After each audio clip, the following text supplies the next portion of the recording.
मैं इस वक्त बीरूत के सबसे बड़े अस्पताल के बाहर खड़ा हूँ। यूँ तो हिजबुल्लाह और इजराइल के बीच में पिछले 1 साल से युद्ध चल रहा है, लेकिन पिछले 10 दिन के दौरान इस युद्ध में न सिर्फ तेज़ी आई है, बल्कि इजराइल की तरफ से किए जाने वाले हमलों में भी काफ़ी तेज़ी आई है। मात्र सोमवार के दिन को लेबनान में अलग अलग इजरायली हमलों में 60 लोग मारे गए हैं, जबकि 150 से भी ज़्यादा लोग घायल हैं। इस बीच जिन हथियारों का इस्तेमाल और जिन विस्फोटकों का और बमों का इस्तेमाल इजराइल कर रहा है, उसने यहाँ के मेडिकल स्टाफ यानी डॉक्टरों को भी और पैरामेडिकल स्टाफ जो बाकी चिकित्सा से लोग जुड़े हैं, उनको काफ़ी चिंतित भी कर दिया है, क्योंकि पेजर ब्लास्ट्स के दिन जिस अंदाज से 4000 से भी ज़्यादा लोग लेबनान में घायल हुए, उसने इन डॉक्टरों को नई सीख दी। आने वाले दिनों में यहाँ पर डॉक्टरों का मानना है कि इससे भी बुरा दौर उन्हें बीमारों को डील करने में देखना पड़ेगा। I am currently in one of the biggest hospitals of the Beirut. This is the Beirut Govermental University Hospital. We have with us Dr. Jihad Sadeh. He is the director of this hospital. Sadeh Sahab, as we were talking that in the Lebanese history you are receiving not only the more number of injuries and casualties in your hospitals, but also the type of injuries what the people are getting with the Hezbollah fighters, civilian population. How the civilian population gets affected in the Israeli raids or Israeli attacks with Hezbollah members?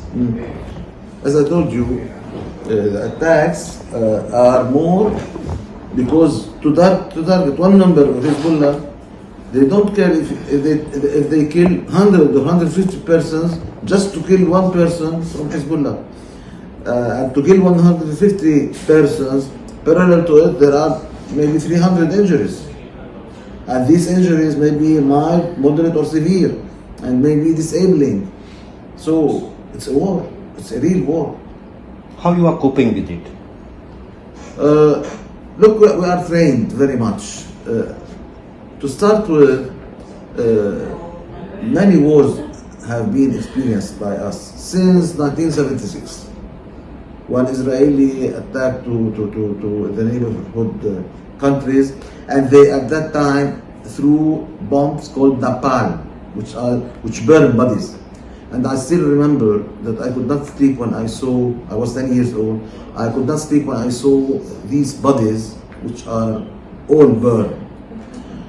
This was followed by 1979, only 4 years ago maybe, when there was a conflict between Lebanese army and Palestinians who came from Jordan. After that, there was the Arabian-Israeli War in 1973. After that, in 1975, began the Lebanese civil war. And at that time, we got all types of injuries. Bombs, shelling, rockets, explosion of cars, bullets. everything. And we got a very good experience in dealing with these injuries. It was followed also by the explosion of Port Beirut. Yes. All of these gave us a very good experience into how to deal with these casualties. But we lacked some organization of the crisis. Okay?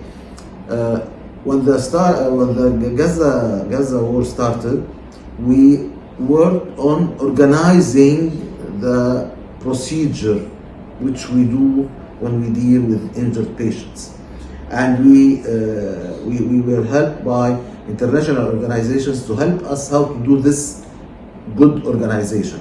And after that, we did so many drills which were all successful, and each one more successful than the previous one, because after every drill we tried to correct ourselves more.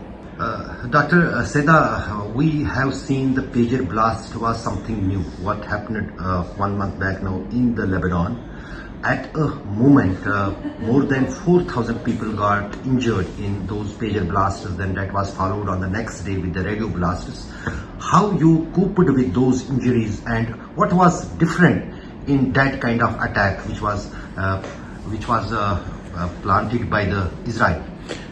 The problem is that eye surgeons are not frequent. I don't have many eye surgeons, and when you get 4,000 eye injuries at the moment, they cannot cope by this big number.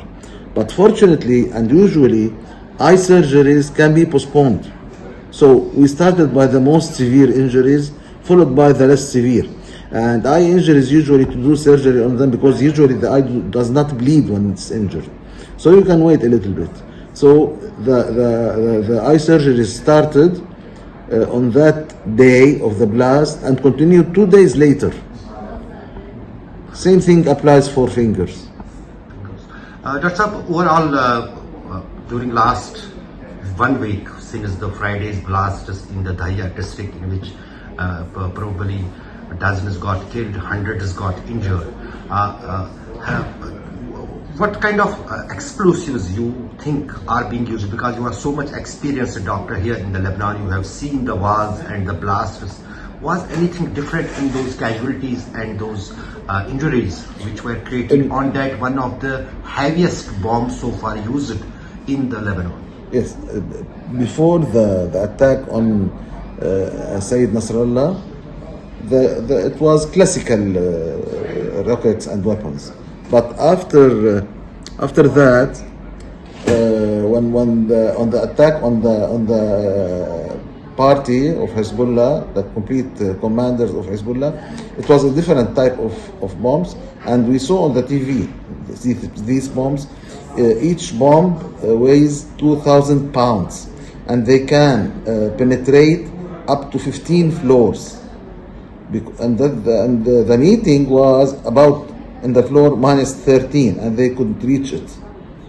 And the red smoke which evacuated after the blast is different than any other attack. And they said that these rockets are different and they are very expensive, but they are very effective. You just told me that with the Hezbollah targets, what Israel is doing, the common civilian people which have nothing to do with the Hezbollah, with the war, they are getting affected. Can you tell us about yesterday's injuries, what you got or have heard about in the Saida? Yes. What's the question? No, how many people got affected when the Saida? I told you about. I think that the death toll is about 70 or 80, and the injured were about till this morning about 130. Okay. Thank you, sir. Thank you very much. Okay. Ashraf, Beirut, Aaj Tak.